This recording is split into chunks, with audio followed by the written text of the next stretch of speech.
The newly arrived Scandinavians found work in the mills and factories of Minnesota's towns and cities.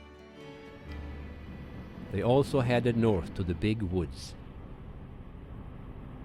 Many settled there as farmers when they had cut the forests in places such as Big Fork in northern Minnesota. My grandpa John came from Sweden in about late 1880s, and came to me ultimately to Minnesota. And my grandfather Ivari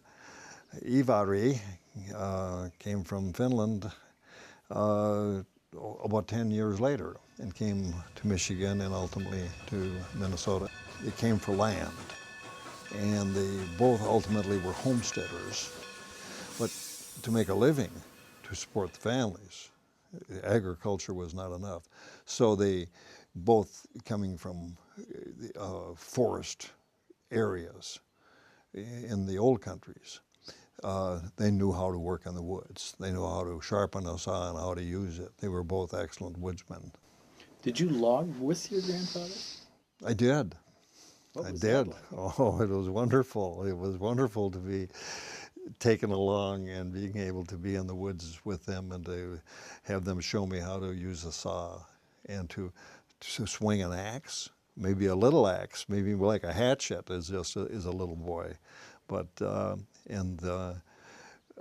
Grandpa John, my Swedish grandfather, was so taken by my interest in that he helped me build a harness for my big dog, and I used the dog for a horse.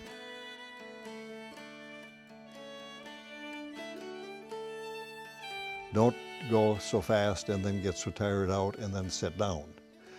Steady, go steady, just work at a good, reasonable pace, and let's get going early.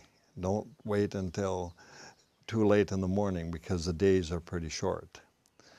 And then to be careful and to use good tools, and good tools mean sharp tools. A dull axe can be just as dangerous as a sharp axe.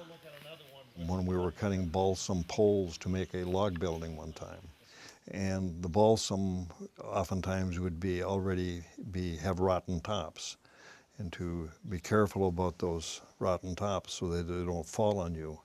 And they're called widowmakers, they said. When you think of it, that mostly with Scandinavian labor, the northern half of Minnesota was harvested of its original crop of timber in a period of 50 years. Now that's a pretty massive task to accomplish for something they call the eternal wilderness. It's quite remarkable, because there are far more Swedes in Minnesota than there are Finns, and quite a few Norwegians. But to keep these languages alive is pretty exciting, and to see young people studying the mother tongue and learning their Swedish or their Norwegian or their Finnish, I'm very excited about that. Because I passed up the opportunity as a child to learn the language in the house, because it was being spoken. There was both Swedish being spoken and Finnish in the house, in my home, and I paid no attention. What a shame. What a shame.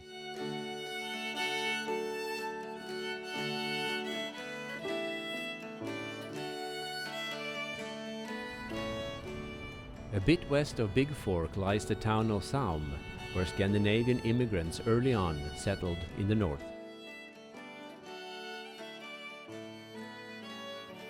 Well, we're in the town of Saum, and when my relatives settled in this area, this is where the children went to school, in this old log school that we're going to look at here. And then later, the school was consolidated. It's the first consolidated school in the state of Minnesota. It's very rare. You don't see a school building like we're going to see here anywhere in rural Minnesota. And schools in the rural area went at most through the first 8 grades. And here we have a school that went 12 grades.